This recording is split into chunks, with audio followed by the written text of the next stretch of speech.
প্রিয় দেশবাসী, আমাদের এমন একটা সময় ছিল আমরা আমাদের কোনো ঠিকানা খুঁজে পেতাম না। আমাকে একবার রিমান্ডে জিজ্ঞেস করা হলো যে আপনার সর্বশেষ অ্যাড্রেসটা কি একটু বলবেন। আমি বললাম কোনটা বলবো? বলে যে কোনটা মানে? বললাম আমার তো শত শত অ্যাড্রেস। আমরা চিরজীবনের জন্য আপনাদের কাছে কৃতজ্ঞ। মহান রবের কাছে, প্রভুর কাছে দোয়া করি এই জগতে আপনারা এই মজলুমদেরকে যেভাবে আশ্রয় দিয়েছেন, আল্লাহ যেন তার জান্নাতের কুলে আপনাদেরকে আশ্রয় দেন। সম্মানিত সুধী মণ্ডলী, এই বাংলাদেশ আমাদের সকলের জন্মভূমি। বাংলাদেশ ভালো থাকলে আপনিও ভালো থাকবেন, আমিও ভালো থাকবো। বাংলাদেশ ভালো না থাকলে কেউ আমরা ভালো থাকবো না।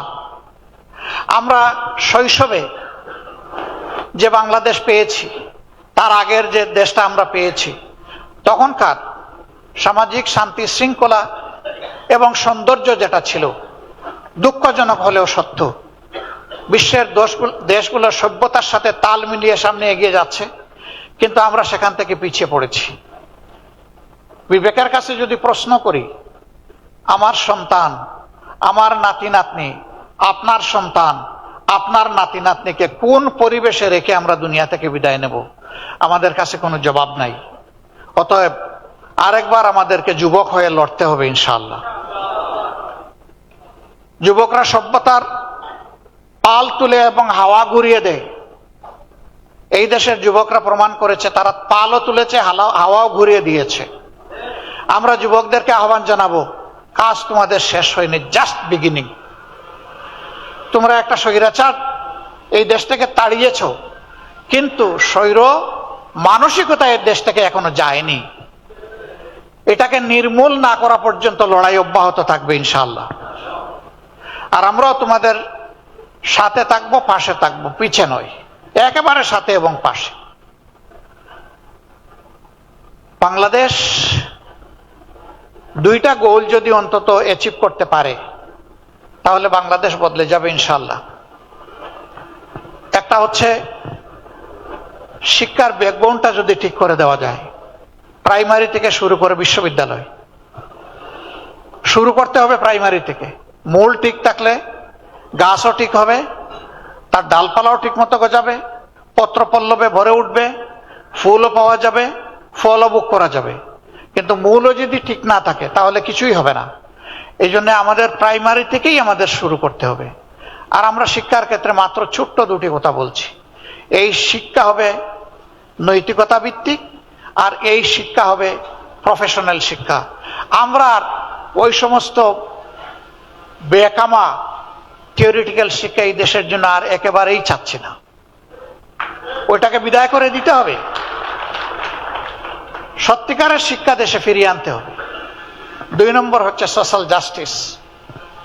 সব ক্ষেত্রে যদি ন্যায় বিচারটা প্রতিষ্ঠিত করা যায়, দুর্নীতি, লুটপাট, চাঁদাবাজি, খুন, রাহাজানি, হত্যা, ধর্ষণ, লুণ্ঠন, গুম সব কিছু নির্মূল হবে। কিন্তু বিচার যদি বিচারের জায়গায় না থাকে, তাহলে কোনো কিছুরই কোনো সমাধান করা সম্ভব নয়। এই দুইটা জায়গাটাকে নিতে হবে খুব শক্ত হাতে। এইখানে কোনো ছাড় নাই। সে বিচারের তলোয়ারে যদি আমারও কল্লা উড়ে উড়ে যাবে, কোনো অসুবিধা নেই, কিন্তু ন্যায় বিচার কায়েম হোক। ন্যায় বিচার কায়েম হতে হবে। এই বিচার কোনো ব্যক্তির পদ পদবি, তার প্রভাব প্রতিপত্তি দেখে এই বিচার আর পরিচালিত হওয়া উচিত নয়। এর কবর রচনা হয়ে সত্যিকার অর্থে justice for all and equal, সবার জন্য বিচার, সুবিচার এবং সকলের জন্য সমান বিচার, এটাই নিশ্চিত করতে হবে। এখানে কোনো ইম্পিউনিটি বলে কোনো কথা নাই, ইমিউনিটি বলেও কোনো কথা নাই।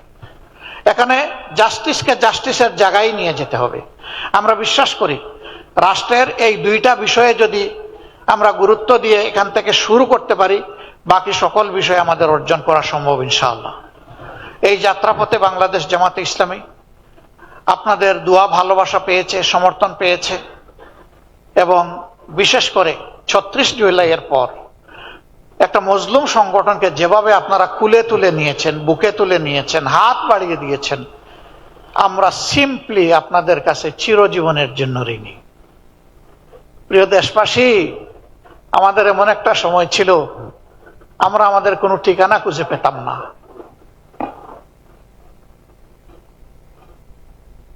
সেই সময়টা আপনারা আমাদেরকে আশ্রয় দিয়েছেন। আমাকে একবার রিমান্ডে জিজ্ঞেস করা হলো যে আপনার সর্বশেষ অ্যাড্রেসটা কি একটু বলবেন। আমি বললাম কোনটা বলবো? বলে যে কোনটা মানে? বললাম আমার তো শত শত অ্যাড্রেস। বলে স্যার এই অবস্থায় আপনি আমাদের সাথে একটু হালকা আনন্দ ভাগাভাগি, বলছিল মস্করা করতে পারেন। আমি বলছিলাম নো, আমি মস্করা করছি না, দিস ইজ রিয়েলিটি। বলছিল আপনি কি একটু বুঝিয়ে বলবেন আপনি কিভাবে শত শত বাড়ির এবং ঠিকানার মালিক?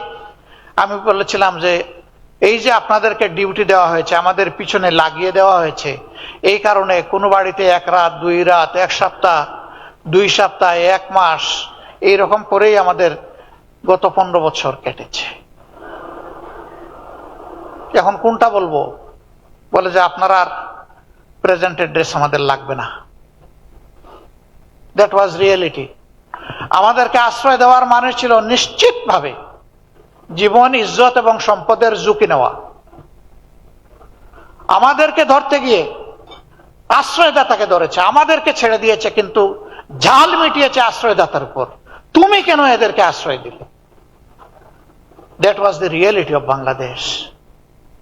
এই সময় আমাদেরকে যারা আশ্রয় দিয়েছেন, আমাদের দিকে হাত বাড়িয়ে দিয়েছেন, সান্ত্বনা দিয়েছেন, সাহস জুগিয়েছেন, দোয়া করেছেন, আল্লাহ সাক্ষী আপনাদের ঋণ পরিশোধ করার কোনো শক্তি আমাদের নাই। আমরা চিরজীবনের জন্য আপনাদের কাছে কৃতজ্ঞ। মহান রবের কাছে, প্রভুর কাছে দোয়া করি এই জগতে আপনারা এই মজলুমদেরকে যেভাবে আশ্রয় দিয়েছেন, আল্লাহ যেন তার জান্নাতের কুলে আপনাদেরকে আশ্রয় দেন। প্রিয় দেশবাসী, আপনাদের এই ঋণ আমরা পরিশোধ করার জন্য সামান্য চেষ্টাই দুনিয়ায় চালাতে চাই। যে দুর্নীতি আর দুঃশাসনের কবলে চাপা পড়েছিল প্রিয় বাংলাদেশ, ওই চ্যাপ্টা বাংলাদেশ থেকে আমরা একটু টেনে উঠাতে চাই। সেদিন যেভাবে হাত বাড়িয়ে দিয়েছিলেন, আজকেও আশা করি আপনারা আমাদের দিকে হাত বাড়িয়ে দেবেন। ইনশাআল্লাহ আমরা সবাই মিলে ভালো থাকতে চাই। আমাদের সন্তানদেরকে, আগামীর প্রজন্মকে কথা দিতে চাই, ছেলে হোক মেয়ে হোক, সবার প্রতি আমাদের একই কমিটমেন্ট। আমাদের জীবনের শেষটুকু দিয়ে তোমাদেরকে একটি পরিচ্ছন্ন, একটি প্রসপারাস এবং একটি শান্তির বাংলাদেশে রেখে যেতে চাই। আল্লাহ তাআলা আমাদেরকে এই তৌফিক দান করুন। আমরা ইতিমধ্যেই ঘোষণা করেছি, রাষ্ট্রের বৈধ সকল সুযোগও যদি জনগণের ভালোবাসায় আল্লাহ তাআলা আমাদেরকে এদেশের সেবার দায়িত্ব দেন, বৈধ সকল সুযোগও আমরা গ্রহণ করব না। যা না করলেই নয়, শুধু এইটাই আমরা গ্রহণ করব। আমরা চেষ্টা করব ওগুলা গ্রহণ না করেও পারি কিনা।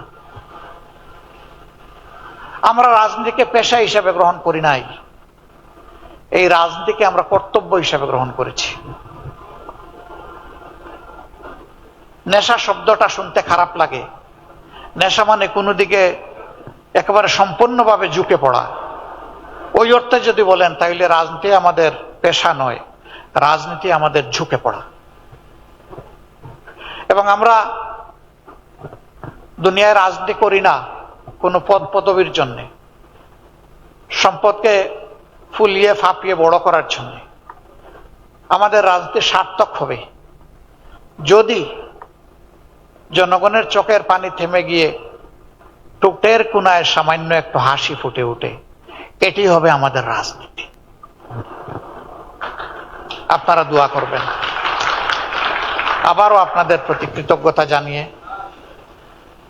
চলো একসাথে গড়ি বাংলাদেশ, এই স্লোগানের সাথে সবাইকে, সারা দেশবাসীকে একাত্ম হওয়ার আহ্বান জানিয়ে আজকের মতো আমরা আমাদের এই আয়োজনের এখানেই সমাপ্তি ঘোষণা করছি। এই আয়োজনের সকল ত্রুটি বিচ্যুতির জন্য আমি দায়ী এবং এই জন্য আল্লাহর দরবারে ক্ষমা চাই। আর যা কিছু সৌন্দর্য ফুটে উঠেছে এটি সমবেতভাবে আপনাদের সহযোগিতা এবং প্রয়াস। এই জন্যে আল্লাহর দরবারে শুকরিয়া আদায় করার পাশাপাশি আপনাদেরকে আরেকবার কৃতজ্ঞতা জানাই। আল্লাহ তাআলা আপনাদের মর্যাদা দুনিয়া এবং আখিরাত দুই জায়গায় বৃদ্ধি করে দিন। চলুন বাংলাদেশ একসাথে গড়ি। আসসালামু আলাইকুম ওয়া রাহমাতুল্লাহ।